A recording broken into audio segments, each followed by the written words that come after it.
I am Susan Peterson from Provo, Utah. I'm 57 years old.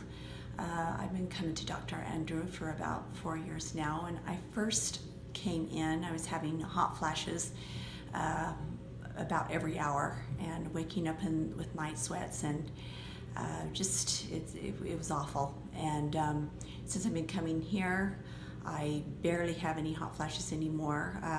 At the end of when it's about time to get my implants again, then I usually have hot flashes just maybe once or twice a week before I get my implants in.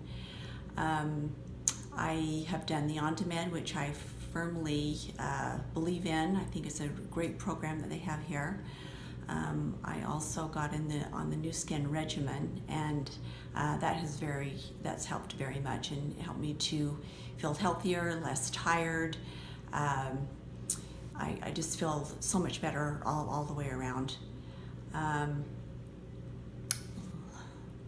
That's about it.